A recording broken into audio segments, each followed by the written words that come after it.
Hello friends, it is I, Rob, here once more. I don't have a coffee. I have a vanilla Coke. Hopefully that'll work. But a few things to chat about. Well, let's just get into it.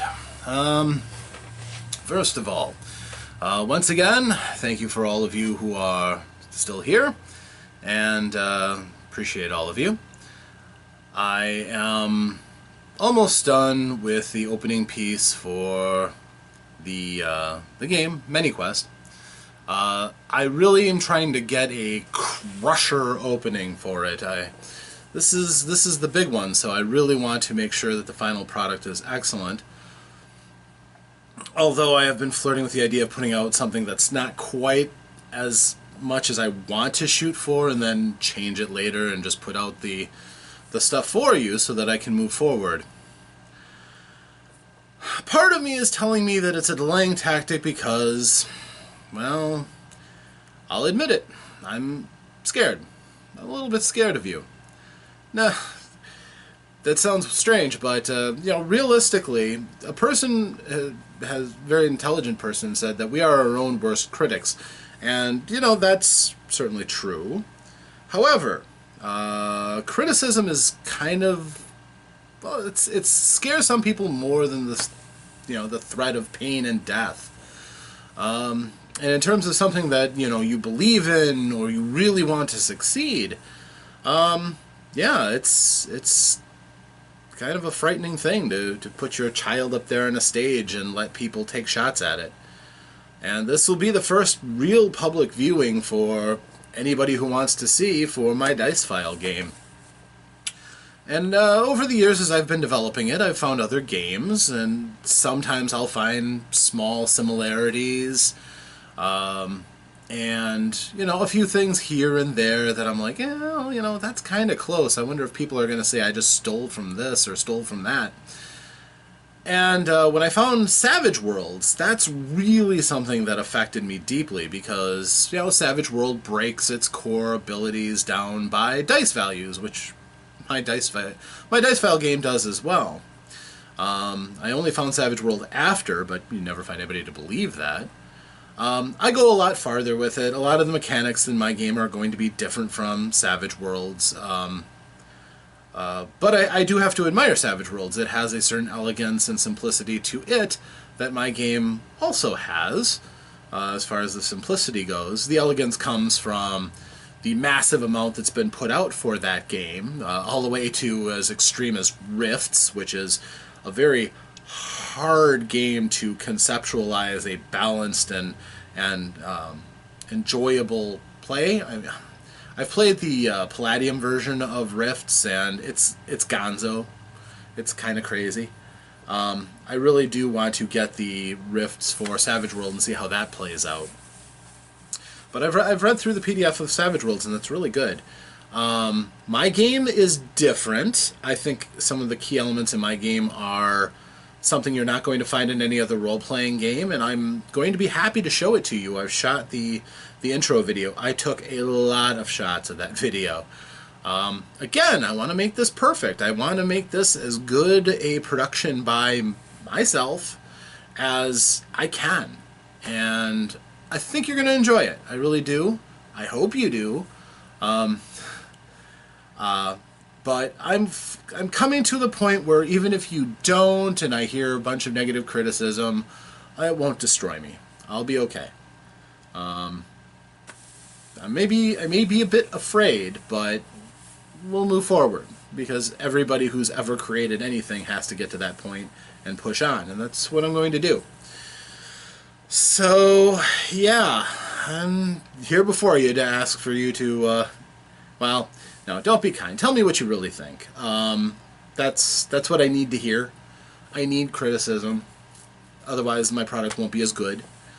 So, and I'm actually been making some movements towards my first release for Dice File, which I'm going to take an angle that most people don't. I'm taking my able to be played in almost any form role-playing game, and I'm actually spinning it so that you can play the role of a town that is growing and eventually going to try to turn into a city. I mean, talking about, starting out as a settlement, just a few houses and stuff, a few people here and there, and something that attracted people to that site, and leveraging that, and adding key people and growing out new buildings and new structures, and being the soul of that city as it expands, and having a hand in that, deciding what is the leadership of the city going to go and do and want to do. In a sense, I've come from a position of going from town to town. Each one has a different character. It's more than just a bunch of buildings, and it's more than just the people who live in it. It's a history and a culture and a lot of things that draw it together. So I think this could be a lot of fun. At the very least, it'll be an experiment, dipping my toe in the water and releasing this product, and I'm about 70% done with it.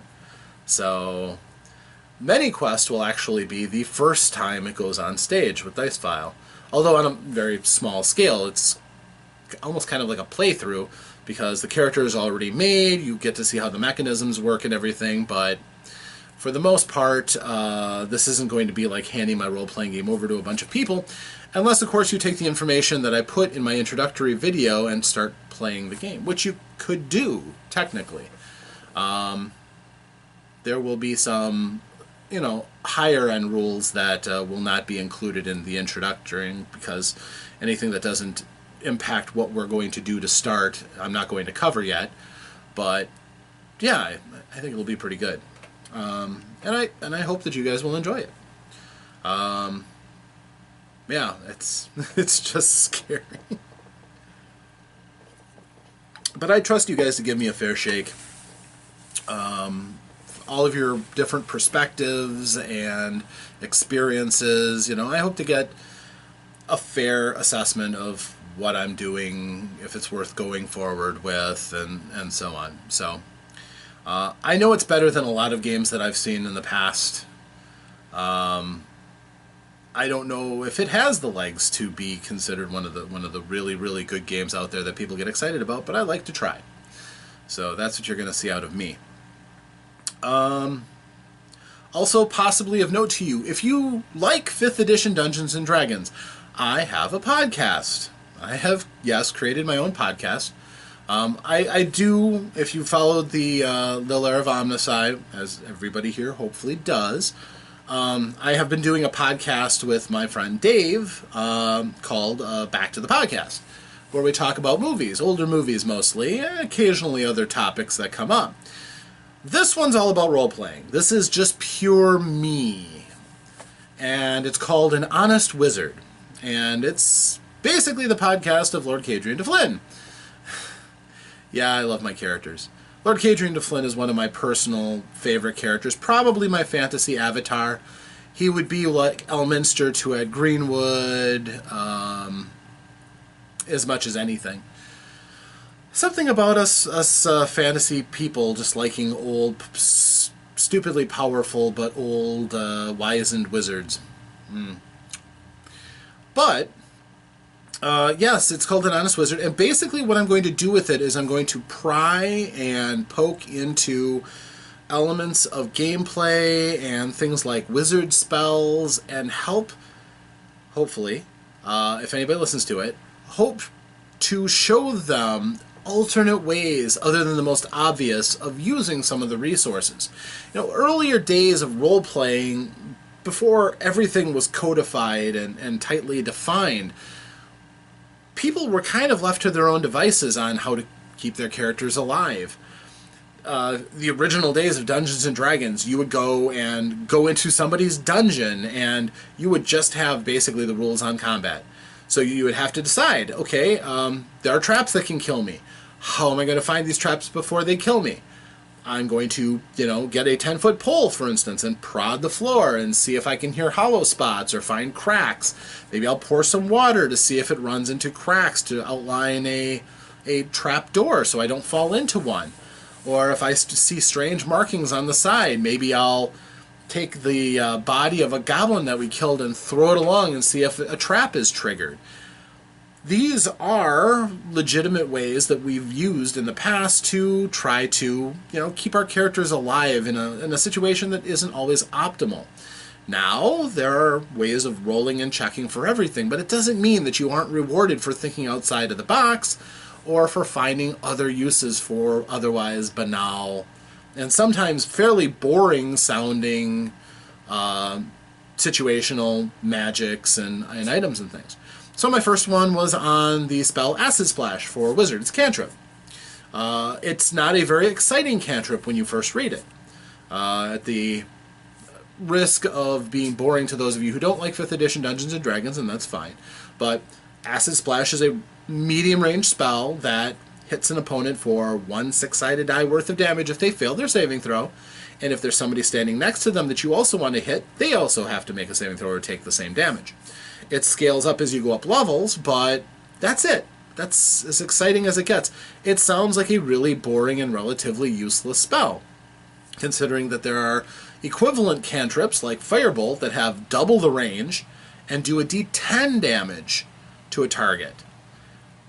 And you roll to hit. So Acid Splash is a spell that not a lot of people take, but honestly, considering that hard to hit enemies, you don't have to roll to hit them. It's up to them to fail or make their saving throw, which in early sessions at best it should be about a 50-50. That's even against reasonably quick opponents, if you have any aptitude towards being a wizard. In addition, you create a blob of acid. How cool is that? Acid is usually an expensive tool, but you can create acid that does a d6 damage as often as you want. So if you have to make that, say you're locked in jail, you're in a prison. No prison can hold you. Eventually, you just keep casting that spell and burning your way out of wherever you're at.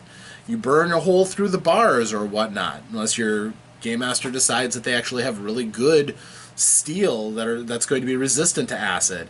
But common iron, acid does work on it over time. So if you just sit there and keep spamming your Acid Splash, you'll eventually get out. Or they'll start cutting tongues out of wizards, one or the other. We go over all the different things that spell is useful for. It's only about a 15-minute podcast, highly recommended if you are into podcasts. I'm going to be doing one a day. I just did another one, so I'm up to 2 for 2 days doing it. And hopefully it'll be your favorite at one point. If you think there's other things that I should cover, I intend to go through the different spells, but I could certainly veer off and do other things.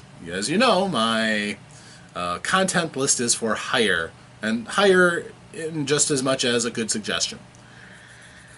So that's the exciting thing. And again, a real exciting thing, I get to play tonight. If you've seen my character log that I posted under the State of the Dungeon address, or me talking, I've got my Goliath Barbarian going to go and rock some tonight.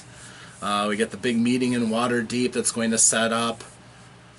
I think it's the Story Path Dragon Heist, which I have remained spoiler-free on. And I think he might be using it as a setup for another story path, possibly Curse of Strahd. So, looking forward to that a lot. When you get a chance to play, if you've been running for a long time, it can be a special thing. And so I'm really looking forward to it. I have not yet played 5th edition, really, aside from GN NPCs and a couple Adventures League games. So, no, this should be a totally different creature. I'm really looking forward to it. Can't wait to see my character grow and organically change. And if my character dies, I have other character concepts I can throw out too. But I think Galahad is going to be kind of hard to kill. Barbarian, big constitution with the lucky feat. Yeah, he's going to be tough to kill. So, that's what's going on in the Lair of Omnissiah.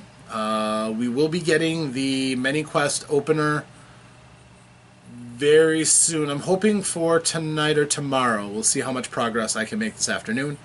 But again, that intro is being a little trickier than I had intended. I've been playing around with a variety of pursuits, mostly Photoshop, to try to get a good opener for it. So we'll see.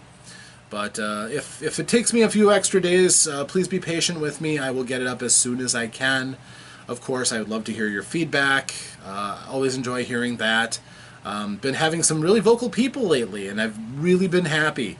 It's not just that I like to hear people telling me I'm doing a great job, although everybody enjoys that. I also just enjoy that you care enough to, as far as I'm concerned, and it's kind of been shown before, if you look at the number of people who look at something, only about 10% of them are going to care enough to leave some sort of engagement, a like or a dislike. And out of those, maybe 10% would think enough to leave a comment. And that is, in my mind, the ultimate engagement. If you have something to say, be it critical, be it, to give an attaboy. I've been really working on it lately, trying to give comments to pieces that I've been seeing too. So, but yeah, I'd love to hear from what you guys have to think about what I'm doing, and as always, I encourage you. So yes, if you enjoy the podcast, subscribe. That'd be great. I'm really having a fun time with that expression of creativity, even if I'm covering, somebody else's work, diving into it and making a guide to help people to maximize the use of different things. I can only think that's a good thing. The more resources that are out there are, just too handy to have. Especially if you're going into, I've never played a wizard before. I'm kind of scared to play a wizard. If somebody is there telling you how to use a spell, all the ins and outs of it, not a bad thing.